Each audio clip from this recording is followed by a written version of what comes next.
here we are. Darren, we got a big guest today. Yes, Greg, we do. Cool guest for sure. I'm pretty excited about this one. Now, you and I are the same age. We grew up in the same era, and we were both, I have no doubt, completely addicted to our monthly Beckett magazine. Yes. And if you would have told 10, 11, 12-year-old Greg or Darren that today we were going to have a conversation with Dr. Beckett, I think our heads would have exploded. Yeah, absolutely. My head almost exploded when we talked about it like a month ago. I know it's surreal, but he is a fabulous guy who is always very welcoming to people who see him at shows. He was at the YouTube get together at the National. He does that each year. And I had the honor of being on his podcast recently, and he graciously agreed to come on with us today. So we can't let this guy wait backstage any longer. So let's pull him on. Dr. Beckett, how's it going? Great, guys. Good. Well, we are truly honored to have you. We're just a couple of, nerdy card collectors who, love talking about all this kind of stuff. And so that makes three of us. Yeah, exactly. Knowing that we have one of the faces on the Mount Rushmore of card collecting in with us today is pretty cool. So I'm going to go ahead here and just start right off the bat with some of our topics. So I'm going to share our screen here for a second. And there were a couple of questions that were asked from some people in the midlife community to my channel. And then Darren had a question in here. So I'm going to kind of just go over those, and then we'll just have a discussion about this topic. So first off, I know that on your podcast, you've talked quite a bit about the start of Beckett and the magazine and the price guide and all that stuff. But with that said, let's take a look at a couple of these questions that came up. So the first one is, prior to the availability of online marketplaces and data, how in the world did you manage and maintain such a comprehensive price guide like Beckett and all that was involved in that? But before we hear your answer, let me throw out a couple more. Another one, this question is, how did you gain such a commanding share of the market and so quickly? Did you have a strategy to do that, or did that just kind of happen as a result of the magazine being a quality magazine? And then Darren, you go ahead and ask him about your part. So my question is more of a general question, but what made you decide to start a price guide? Knowing that you're a numbers guy and there's a lot of different things you could have done. I'm curious why you chose a price guide, which, by the way, I think was the right move. Thank you, Darren. So what's kind of your take on that? Like, we'll just start with, how did you go about getting the data for the prices? There were less cards, less marketplaces, less dealers, but there always were a number of influential dealers. They weren't necessarily influencers because this predates the internet, but there were some bellwether dealers that I was one. So I'd been a very active dealer, and I knew all the key players. So when I got started, again, there were so many less cards, guys. It is so much more complicated now. You couldn't do it now because we didn't have all the personal computers were just coming on board and all that. So I won't say it wasn't as hard as you think, but it's not as hard as what it would be if you tried to do it now. It was difficult, but it was achievable, and I had the confidence that I could do it.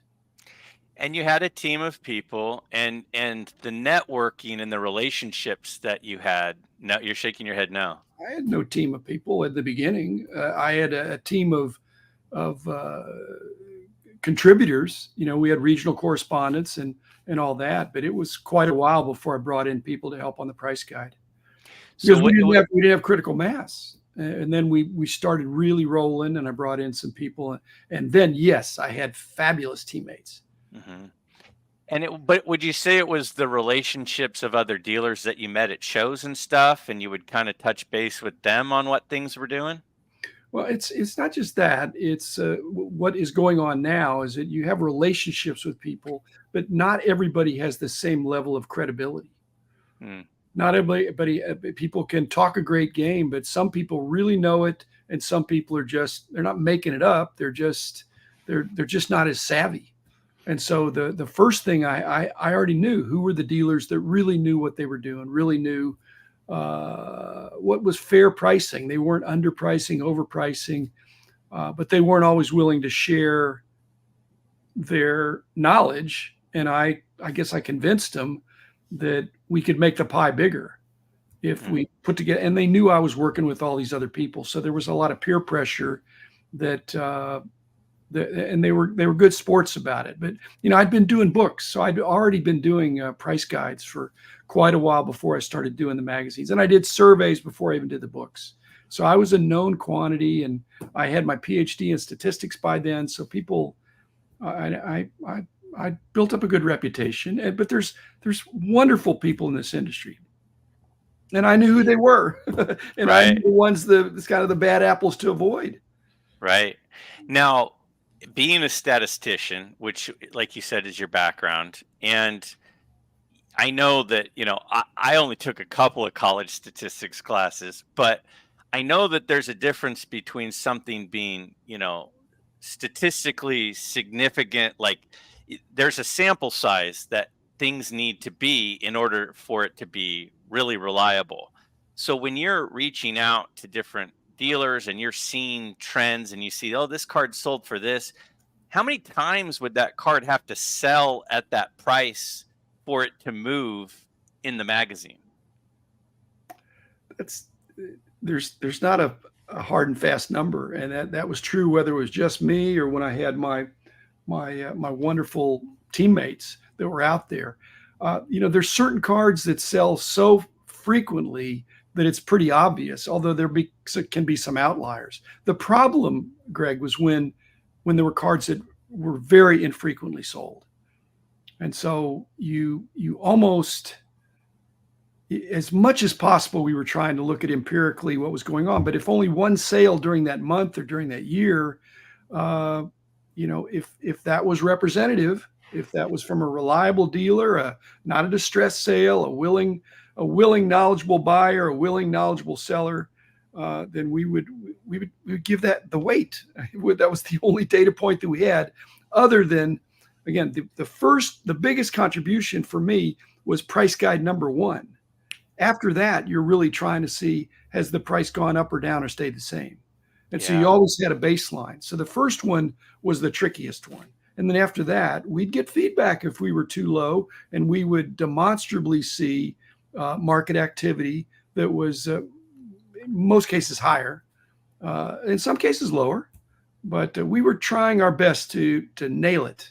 And if we only had the average of, can you average? I'll give you a set of numbers to average. 5. What's the average? 5. No, I mean, I got that one. But if you have a 5 and a 10, then 7.5. Maybe. But the numbers aren't always. There are situational things. There was a lot of regional influence in the pre-internet days. People didn't travel it. There were more regional shows. So yeah, if it was somebody that sold for $10 in his hometown but $5 everywhere else, then is it a $5 or $6 card? Again, the beauty of it, we got to do it over again every month. Yeah. And we would get lots of feedback. And so we had feedback from dealers, our regional correspondents. We had our price guide team out there on the East Coast, West Coast, Midwest, and so and surveys from collectors. So we would get plenty of data saying you're too low, you're too high. I witnessed this sale, things like that. Now, Darren, I want to ask you something real quick, Darren, and then tie it into Dr. Beckett. When you were a kid, Darren, because Darren and I both grew up collecting. When you were a kid, I mean, it was the Beckett and the Beckett only, right? I mean, to you, it wasn't even what is the price, what is the value. It is what is the Beckett. It was like that was the law. How, Dr. Beckett, did you go from that first price guide that you just talked about being a really important one because it was the baseline? How long before you were in all the card shops that I remember going to? How did you go from 0 to every card shop? How long did that take? It took a lifetime. No, what we did is we lowered the barriers to entry. We made it easy for dealers to sign up. And we made a very simple value proposition that they could double their money. If they didn't sell them, they could send them back. And so we took away any reason they'd have of saying no. We had almost in the beginning we had no credit app whatsoever. So we were extending credit to them, and so we were able to grow pretty fast. We had no sales team. We only had customer service. And so we weren't going on knocking on doors. We were answering the phone because people said, "Hey, I saw this magazine. I'd like to get it. What do I have to do? Give us your address." And they'd say, "Well, send us 100 copies." And we'd say, "Well, no, we're not going to send you unless you have the biggest card shop in a very large city and the only card shop. We're not going to start. We'll start you off with 10 or 15 copies." Yeah. And so we allowed it to grow. So we never overproduced. And that also was appealing to dealers that we weren't going to flood the market and that we're going to do it every month. And they had an income stream and an opportunity for the first Monday of every month or Tuesday or whatever the day, they were going to have people coming in their shops. So we supported the dealers. I cut you off earlier, Darren. No, actually, I had a question about, you mentioned that obviously there's certain cards that don't sell every month, right? So when you would do the pricing, would you ever take just kind of like general market trends into consideration and modify a price, or did the card itself actually have to sell to be able to show an increase or a decrease in price?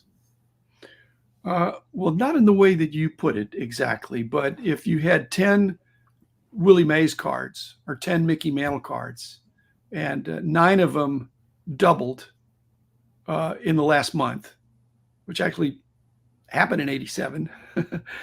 Would you think the 10th one certainly went up? Now, it's possible that it didn't. It might just be way more common, and there's a huge find of them. But we knew the market. We knew what the exceptions were.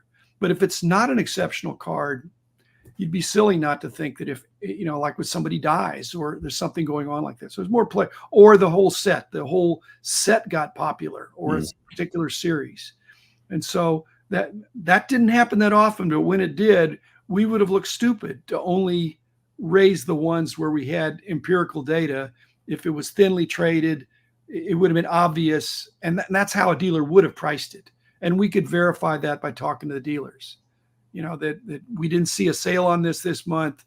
They said, "Well, if everything's doubled, why wouldn't I double that too?" Or all the Willie Mayses or Mickey Mantles or Derek Jeters or whoever.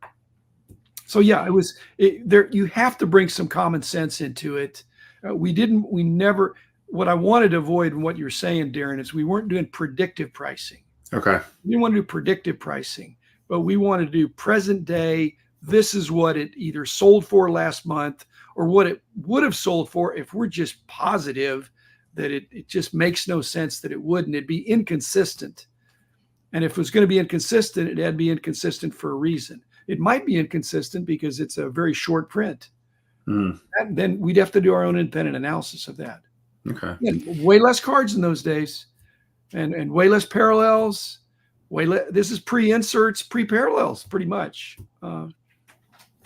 Here's my last question on this topic, and then we'll move on. And my buddy Billy Ballgame mentioned this in a question that he submitted as well.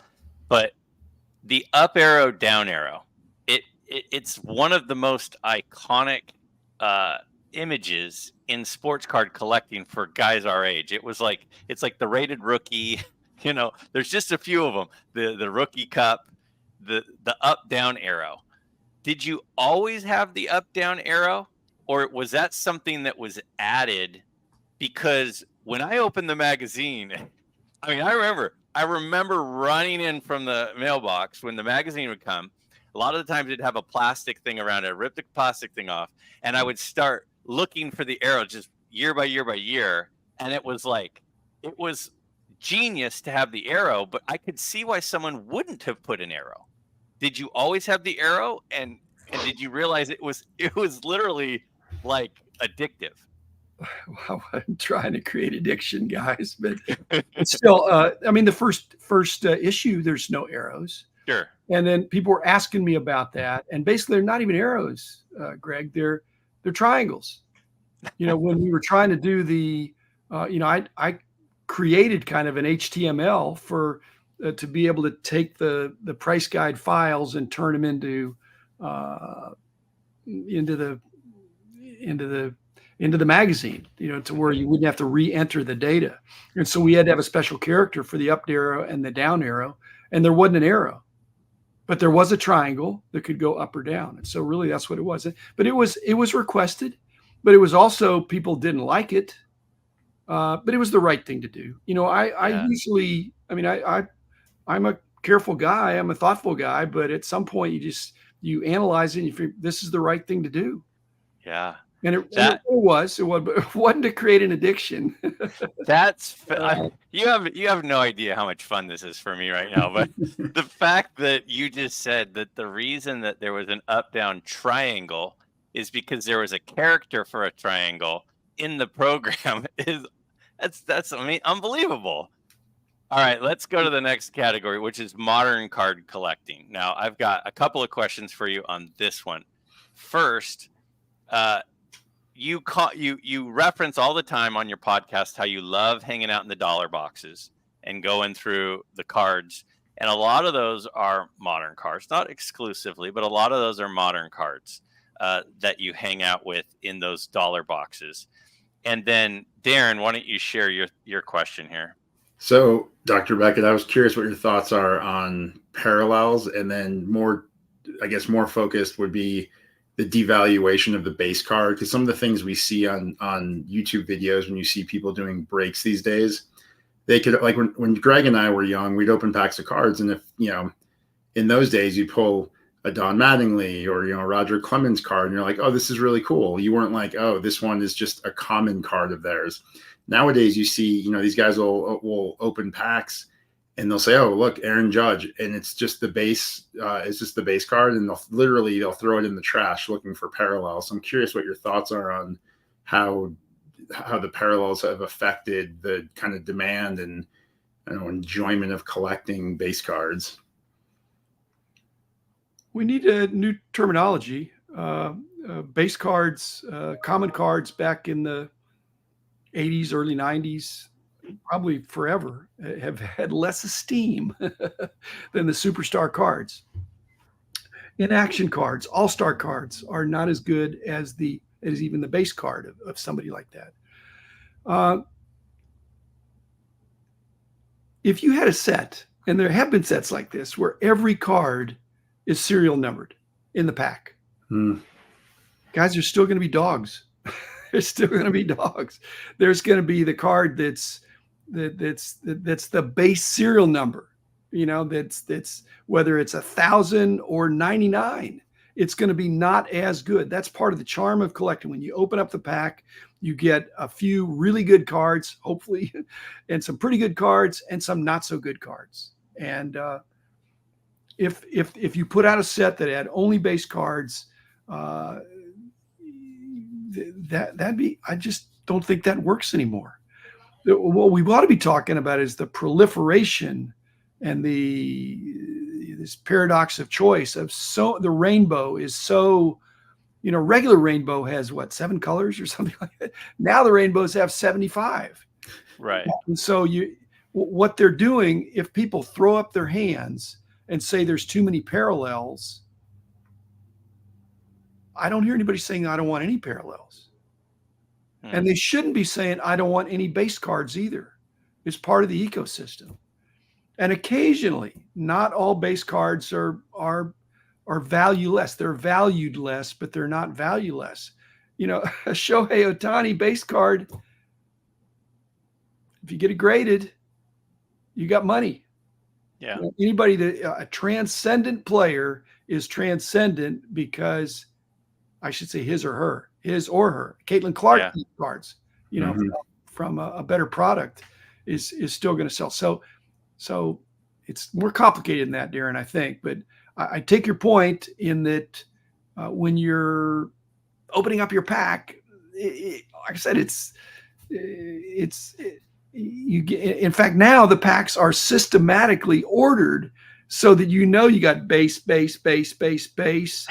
insert, parallel, base, something like that. And to Yeah. me, like I said, I'd like to see a dynamic element of the hobby, and there always has to be some excitement from opening a pack.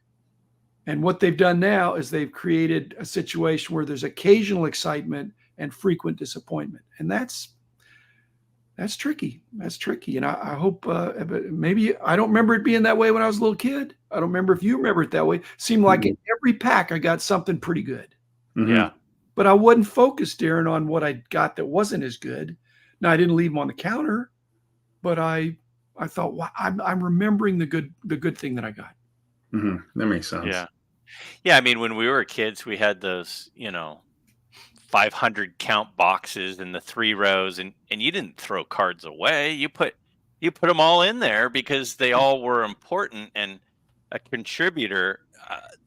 One of the things you just said a second ago was some sets where every card is numbered. So there's that Wemby, is it the Mercury or something that came out recently? And every card is numbered. And I saw, I don't follow that stuff that much, but I saw some kid opening, like, what are they, like $8,000 or $6,000 for a box, and this kid opens the first pack, which is one card, and he's like, "Oh, it's an out of 99," sets it aside. To your point of, it That's was a a dog. numbered Wemby card, Well, and it's Wemby, but still, but it's supply and demand. Mhm. So it's going to make Wemby's number to 99 more common. Well, they are. They've dumped a bunch on the market, so we'll see. Now, manufactured scarcity, like numbered cards. Um, Obviously, I think you just established in your answer a second ago that manufactured scarcity, in some cases, doesn't result in value. Some numbered cards won't have value, but as a whole, is I didn't say that. manufactured. I didn't say We that. Okay, Not that they won't have value, but there's supply and demand. And if you look at the cards in the mid '90s, if they were numbered to 1,000 or 10,000, some of the elites, they were case hits, even though there were 10,000 of them. hmm Okay, so the serial numbering has evolved to where in the '90s, in the thousands could still be a chase. In the 2000s, it was below 100, let's say, and now it's below 25, or before people think, oh, this is a really good card. And so it's just gotten tighter and tighter, and one of ones, and now there's all kinds of one of ones. And so it has, when there's too many one of ones, then all one of ones suffer. hmm That's what's happening. So it just suppresses the value. It doesn't crush. Well, it could crush the value, but I think more likely it has a damping effect on the, not a damning effect, but a damping effect on the prices of what would be good cards. But there's Caitlin Clark and Victor Wembanyama. They're going to have unprecedented numbers. They'll be graded. They've got their own individual products, and that's not always good for the long term. They're like 21 and 22. Are they 21 and 22? I mean, they've got 10, 15, 20 years to be in the public eye. So even autographs. But this is a short-term gratification hobby. So we'll see. If I'm a big Wemby fan, how do I even know which Wemby card to go after? Like, if there are 500 different numbered Wemby rookie cards, which there probably are. There might be more than that, I don't know. if you're a collector and a fan of a player and you want to get his really good card, how do we know, or does it matter?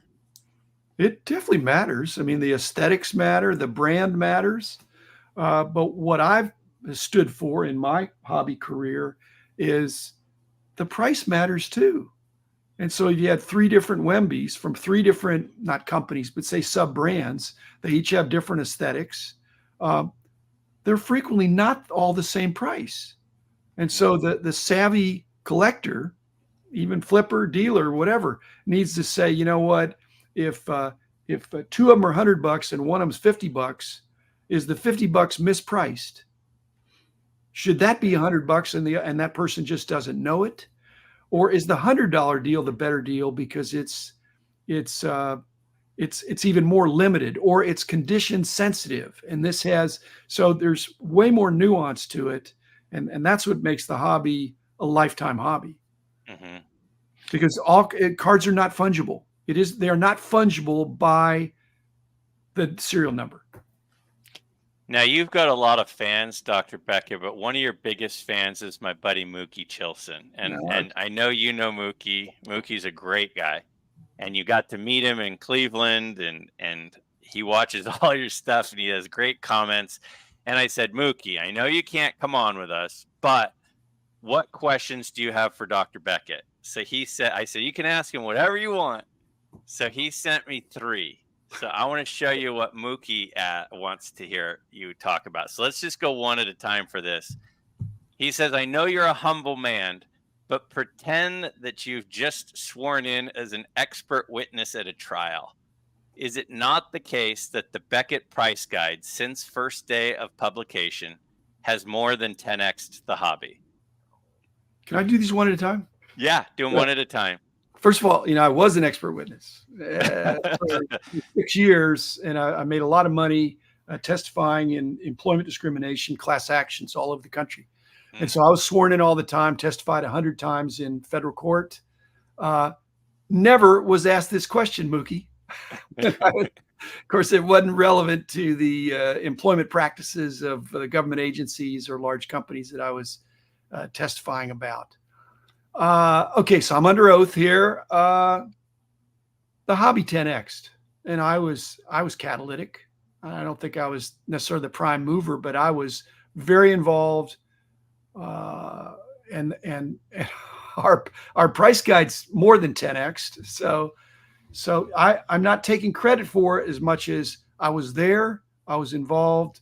I was a catalyst. I wanted it to happen, and I wanted to do my best. And like I said, a lot of great help, and I probably caught the wave, but the hobby needed a price guide that was widely accepted to grow. I think that was my position. That's why I worked so hard on it.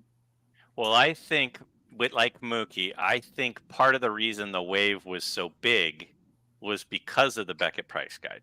And I think that helped the swell because it needed that. It needed, and you're a big, and this is leading into his next question. I didn't even realize I was doing this, but you're a big person who's about like terminology and, what does this do and what does this do? The hobby needed structure, and it would have been the wild, wild west. And to some extent, it kind of feels that way right now.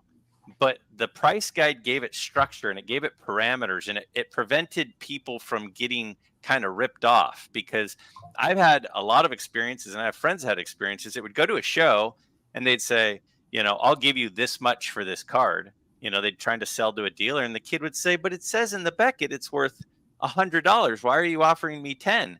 It protected a lot of people. And by keeping people from getting burned, I think that I think it had a lot to do with the 10X personally. Well, it obviously had, we were part of catching a great wave. I will say this, when I first started out, there were dealers that said, you're killing me. You're going to kill the hobby. If everybody knows what cards are worth, how are any dealers going to make money? I said, well, you'd be surprised. If you price things reasonably and you have a lot more customers, the supply is the supply and demand is going to increase, I think you're going to do fine. So I had to go lean into the criticism. So, but the second question Mookie has is about hobby terminology. And if you look at all those early magazines, for sure, and even in the books, the Price Guide books, the annual books that came out all those years, there was usually some kind of a glossary in there. Here's the problem that occurs now, if you've listened to some of my recent podcasts over the last few months, is that the hobby terms that had widespread understanding at the time are being redefined. And so if I were to publish an online hobby glossary, would it be circa 1995 or circa 2025, which is the new definitions that some of the hobby influencers want to have, because and that's okay. Definitions can evolve. To me, it ought to be expert driven more than popularity driven. There ought to be some combination of that, because the hobby terms, if they get too complicated, it puts people off, or if they're self-serving. So yeah, you can look back at all those. I don't know if Mookie is giving me assignment, I am refusing it. But Dr. Beckett, you just said literally, and I quote, like 3 minutes ago, we need new terminology. And somebody ought to do that. But it's not you. The other question I didn't even answer is I had 5 people come up to me, and the 5th one I said yes to back in the early 80s. They said, somebody ought to do the Price Guide. You ought to do it, and I'm here to help you. And the first 4 guys said, just, why don't you do it and we'll split the profits. And I said, well, what are you going to do? So I'm encouraging you to do it. So that makes you a partner. Yeah, you just do it, and I'm going to be your biggest cheerleader. So that sounds interesting. The 5th guy came up to me and said, I know you can do this, but there's a lot involved in publishing. I will do everything that you don't want to do. All you got to do is get the prices right. I will take care of everything else. The typesetting, the distribution, the receivables, payables, wholesale, retail, everything. Typesetting. And that was Denny Eckes. And so that was back in summer of 83. We shook on it. And he did exactly what he said. He was totally a straight shooter. He said, I'm not going to get in your way. You do that. I will do everything else. It will get done on a timetable. And we both worked really hard and got it out the next spring. So that was cool. So Mookie, you're the first person that's asking me. Even if you were the 5th Mookie, I'm not looking to make work for myself. In fact, Josh Johnson did that with Cardboard Chronicles. He's got a big, as I recall, he's got a big glossary, and there have been others. David Lee probably has one in his football card collecting class. I mean, there are things that are out there that you just grab it. Like I said, the problem is going to be there's a moving target. Victor Roman is trying to come up with rookie card, quote unquote, rules or guidelines, and he can't get agreement on that. So, guys, you were there. It was simpler in those days. It's not simple anymore. Every hobby glossary term that I thought I knew, not every, but a lot of them have been challenged now, just because the card companies challenge it. They've one of the things they've done, and it's with Caitlin Clark and Wemby for sure, is they've extended the season of producing cards from about 6 months during season, beginning and end of season, to about 18 months. There's still 23, 24 product coming out after 24, 25 product is already out. That didn't happen in those days. So now you can't just look on the back and see what season. I mean, you can, but there frequently is more to it. Yeah. So it's very tricky. Mookie's last question, and I'll read it to you because you're such a humble guy. Dr. B, you're always so solicitous and welcoming to different voices and different opinions from the hobby and different people in the hobby. Where and how did you learn to be that way? Well, I'm married to a really smart woman. That helps. And I'm the oldest of 5 when I was growing up. So I have 4 sharp younger siblings. My parents really promoted kind of open, civil, courteous discussion. At the dinner table, we had family dinners and talked about a lot of interesting things. So I realized that I can make well, I've said this about other people, but it's true about me. I can make decisions that are never wrong considering the facts that I have. If you give me a set of facts, then I will make the right decision, assuming there's no additional facts out there. Mm-hmm. And so that's part of discussion and open discourse is to figure out, does Mookie or Darren or Greg know something that I don't know that would affect my decision? And that's why when we were starting the company, and even when I did the surveys and I did the annual price guides and the monthly price guides, is that I know what I've seen, but I have not seen it all. I've seen a lot of it. Maybe I've seen 80 or 90% of it, but I haven't seen it all. And so to be able to be in discussion with somebody who says, you haven't been to a single show in the state of Maine. Well, that's correct. I've not been to a show in the state of Maine. And here's how it goes in Maine. It's okay. Well, thank you for that information. It may not change anything, but like I said, it's just, being autocratic is the price guide wouldn't have grown if I'd have been a czar. Mm-hmm. I wasn't a czar. I mean, in fact, some of these decisions that I made, they were based on the evidence, opinions, stated and otherwise, of people in the hobby that were highly respected. I wasn't taking a vote, but it was almost like there was a Senate and a House of Representatives, and the dealers were the Senate and the collectors were the House of Representatives. So you wanted to make sure that both of them had a voice, because they both had to accept it. If they wouldn't have, it'd be a different world we're living in. Sounds like you had really good parents to me. I did. I agree. All right. So probably going to be our last category. I mean, we could talk to you all night, but like we said earlier, we're not going to do that to you. The last category that I think has become a big part of the hobby, whether people like it or not, and there are some of each, is card grading. And there are a couple questions in here about this. First one, I've always liked the very solid Beckett slabs and how the cards look at them in them. Can you explain why Beckett slabs don't get the respect they once had in the hobby, with values of cards in Beckett holders selling for sometimes far less than PSA and even less than SGC? That's the first one. Let me go to the next one. I'd be interested in Dr. Beckett's views on grading. Specifically, how does he think uniformity in grading standards could be accomplished, and does he think it would have value?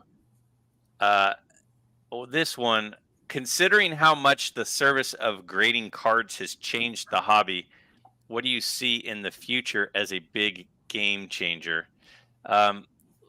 When we talk about grading, I mean, I look at your wall behind you. You've got amazing cards. I mean, you got like a 49 leaf Jackie there. You got a Brooks Robinson rookie. You got some amazing stuff, and they're all in Beckett slabs. Starting with that first one, and then Darren, I know will want to jump in on this too. What do you? Why are Beckett slabs not getting the premium that they once did, in your opinion? Okay, I'm going to just say this, but I'm not going to say this in a way, I'm not saying it about me. It's just that I haven't been there for 19 years. And there's been a series of leadership changes, some of which were good, some of which were not so good. I had no control over that, but there's been a lack of continuity. There was huge continuity when I was the boss, because I was the owner, I was the boss. I'd been a collector, I'd been a dealer. And so that's different. But I sold, and the new owners then sold, and then there's been a succession of leadership changes. And so I think that's hurt the brand, that lack of continuity. Secondly, I think there was a hiccup at COVID, and when PSA shut down, I believe that BGS erroneously followed suit. I think I did. I know they had a big backlog. I saw the huge backlog, but that was a big momentum loser. SGC didn't do that. CGC wasn't even doing stuff. They didn't even exist at that point, I don't think. So that was the second thing. And then thirdly, I think BGS has been less. I'm not blaming Ryan Stasinski, but the gem rate, there's been a conflict with gem rate and Ryan, who I think is a good guy, but I don't think there's been full cooperation there. And what that does is every month people are it looks like BGS is bringing up the rear, and I don't think they are, but I can't prove it. And so that makes the perception that it's going down. Mm. And yet, and it affects the demand for the slabs, even though the slab is very secure. All the positives that we engineered into it, the slab I think is better. The inner sleeve, the report card, the subgrades. There's so many positives there, and even the fact that pristine tin and a black label tin, those were innovations, and they're still well received in one sense, but not. We've lost out for two reasons beyond those others. Is that PSA, the simplicity of a PSA 10 being gem mint is hard to beat, considering they were the incumbent, they were the first ones there. They have a huge market share, they always have, and they have the registry. Mm-hmm. And so I think, like I say, the lack of continuity of leadership, BGS has not been pressing forward to emphasize the advantages. And so consequently, there's some discontinuities in the pricing in the marketplace, where there's some savvy people out there buying up all the 9.5 BGSs and quietly crossing them over. Now you got to crack them, because PSA is not going to give them 10s normally, unless you crack it and make it look like it's a brand new submission. But that's easy. Now, that's easy money. You pick out a well-centered BGS 9.5 that has, microscopic, it's got something on the surface that's just microscopic, or an edge that is imperceptible to the human eye. BGS, they're strict graders. Mm-hmm. Why do you think subgrades didn't catch on from the other? I mean, the subgrades are brilliant, and subgrades are fantastic for the submitter, so they know at least there's some sort of answer as to why it got what it got. And as you're a collector, you can go, oh, well, I don't really care that much about corners. I care about centering, and the centering is a 10. There are things about it that are just fantastic. Was there proprietary rights by Beckett on that? Why didn't the others steal that idea? Because it's a great idea. It's costly, Greg. It's costly, Darren. It's it slows up the process. It requires greater attention to each card. And so that's why I think we're the most thorough. We were, and I think still are, the most thorough graders, because we got four things we've got to get right, instead of just, hey, it looks like a 9 to me. So I'm not saying other people do that, but there's a greater, so it costs, and I don't think that's one of the things they don't like.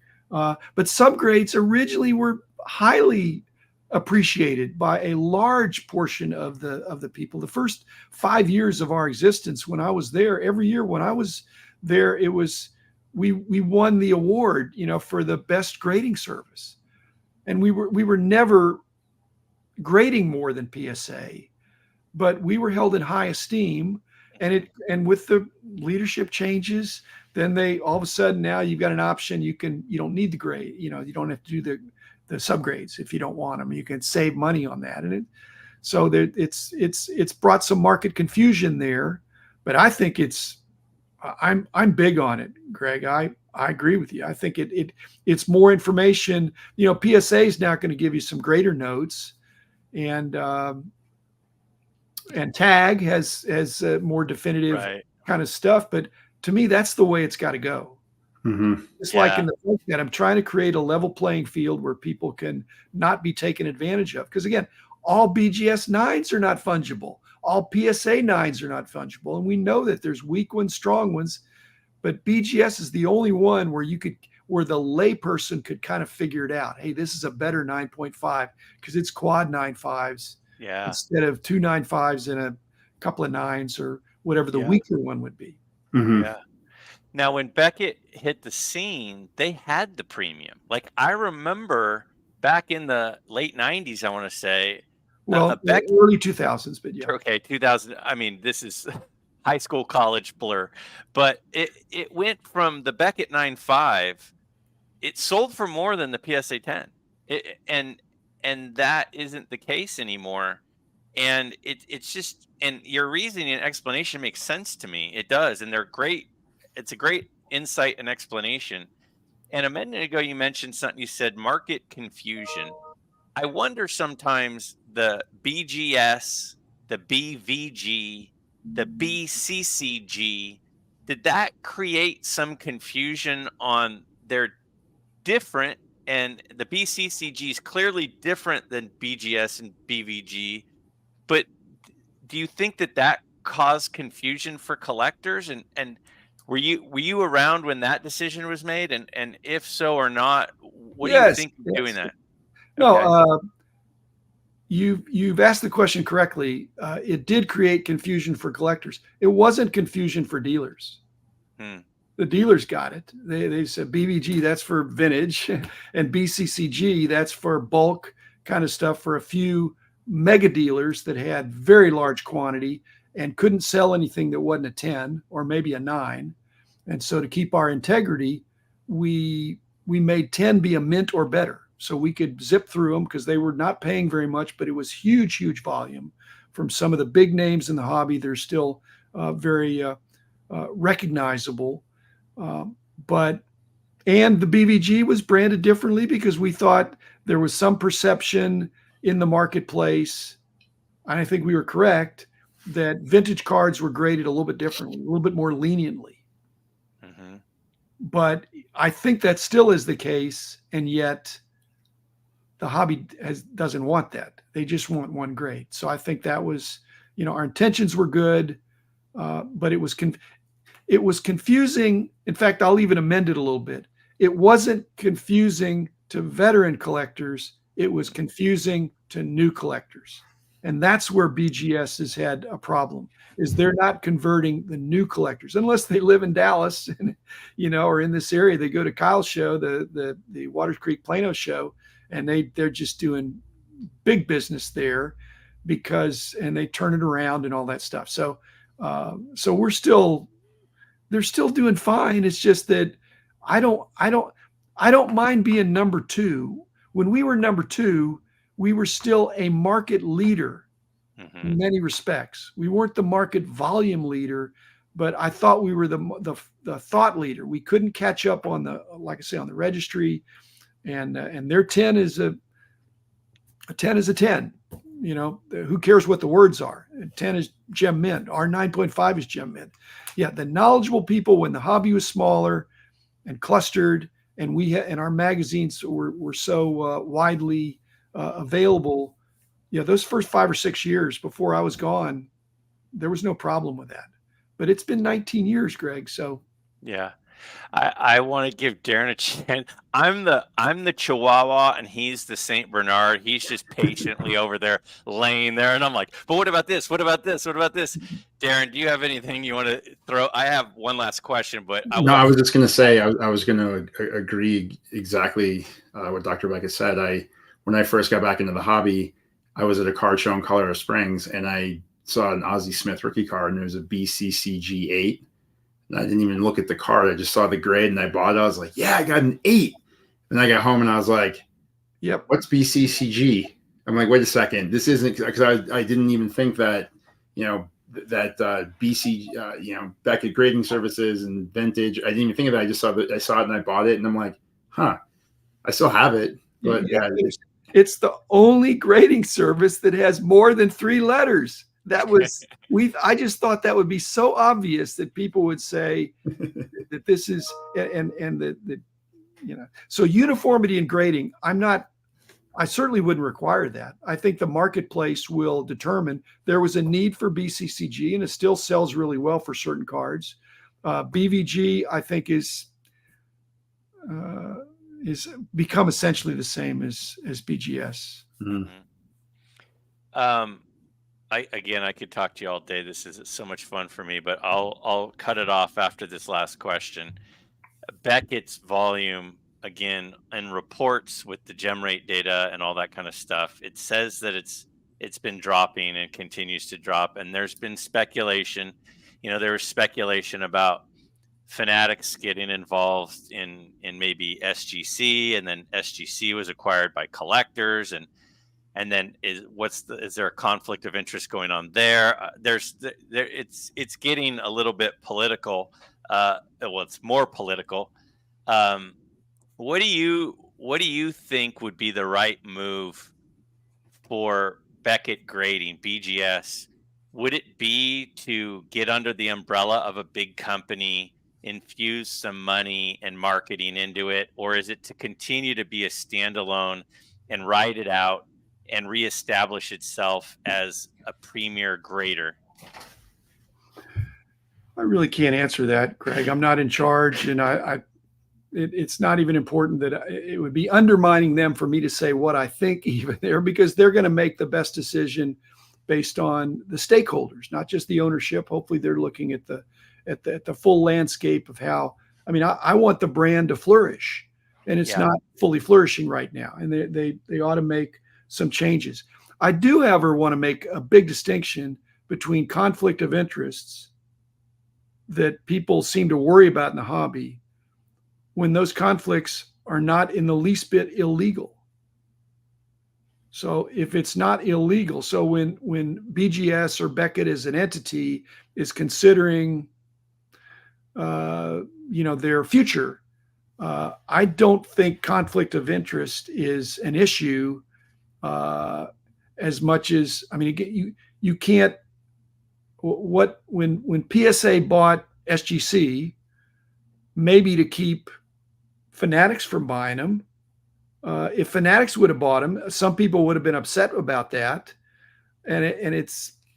But what if Fanatics bought BGS?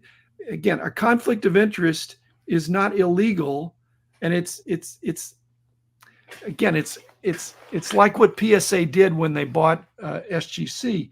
They said we're gonna kind of give them some best practices, but they're going to run it as a standalone thing. Otherwise, there's a conflict of interest there too, that they can work things back and forth. That Wilt Chamberlain, it was a 10 SGC. Yeah. All of a sudden now it's a 10 PSA, sister brother company. Okay, as long as there's nothing illegal, then I don't worry about the conflicts of interest that are more perceived. That somehow Fanatics, if they owned BGS or SGC or anybody, that their cards would get preferred treatment. Okay, that would undermine both brands.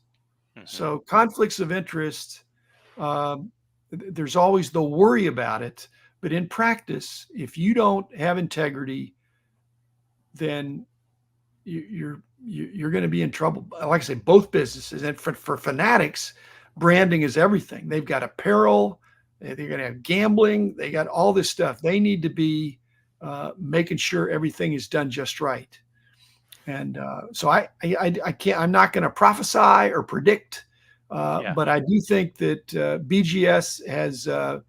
I'm hoping it has a great future, but I think I can say this. It's not a great future business as usual, doing what they've been doing. They need a discontinuity in their favor of something that's either a marketing thing or a product thing or something. And, I was an ideator, I come up, we can't do business as usual. We've got to have something that gets the attention of the people, that provide them some good reasons to give us their business. That's how I grew the company. take away the hurdles and give them reasons that they can make money legally and consistently, and we're going to be around. So the Beckett brand's going to be around. It's a diamond in the rough all of a sudden. So, all right, I got to ask you one more thing now. You said a second ago, and 100%, this business is about integrity. And everything I've ever heard you say, everything I've ever seen you do, you are all about integrity. I don't think that has ever been in question. When Apple was struggling years ago, what did they do? They went back to Steve Jobs. They dusted him off. They said, "Help us with some ideas. We need some help." Make And it look he like I've got my black turtleneck. There you go, your black he turtleneck. He did. And he came back, and that's when Apple went to the moon again. After success, failure, success. I'm taking off. Would you ever consider them bringing you in for a short period of time to captain the ship for a moment? No, I can't be the captain. I'm not the boss anymore. And in fact, I've got to be careful because, Kevin is my friend, and I cast a long shadow, guys. It's not fair. I mean, I was up at the office last month, the month before, doing other stuff, and I give my opinions when they're asked, but I've got to be careful. They paid for the right, the owners did, to run the business they want to run it. If they have, I want to be available to them, that if they have a question before they make a decision, that I'm available for free. After the decision, if they want me to help clean up the mess, I'll also do that for free. But I'd rather, give some insights. I mean, I've done a lot of things in the industry, and I'm not completely over the hill. I'm enjoying doing my podcast, but I don't want a full-time job. In fact, the podcast was starting to be like a full-time job, that I was doing one every day. So now 3 times a week, I'm just loafing. Yeah. Well, Dr. Beckett, again. Can I ask one super quick question? This is the 10-year-old. This is a 10-year-old Darren question for you. If you could have any card ever, what's your dream card? I kind of have the cards. I have enough cards, Darren. I'm not aspirational for something that I have to have. I have the cards that I want to have. I fortunately bought a lot of stuff I wanted back when it was a lot cheaper. I have regrets, as I've said on my podcast, of being the underbidder for Wagner, Lajoie, all those things. And yet, that I can't. What I didn't get, when I didn't get that, I poured the money into some of the cards that you see behind me. Mm-hmm. And there's some great cards there. So I don't covet anybody else's collection. And that's why I can go to a card show and look in the dollar box. If I look in the showcases, I've already got showcase cards. I'm having fun. The dollar boxes are like the Wall Street Journal or the New York Times crossword puzzle. Is that it's a brain exercise to go through and enjoy, remembering the players and the cards, many of which I've never seen before because they're newer cards. And so I'm learning about the long tail from the last, say, 20 years. Because remember, I sold 19 years ago, so I really wasn't as up. And so it's been another education. It broadens and completes my hobby knowledge. Plus it's multi-sport, which I love as well. So I really enjoy that. And people can sit with me and we can visit, and it's been great fun. Awesome. Well, speaking of great fun, this has been great fun. Yes. And this is like the childhood dreams of 2 little sports card collectors getting to hang out with you. And you've been so gracious with your time and your answers. And genuinely, this was an absolute blast. So thank you so much for doing this with us. Yeah, thank you. Thanks, Greg. Thanks, Darren. All right, guys, there you have it, straight from the man himself. Thanks for listening. We'll catch you guys on the next one.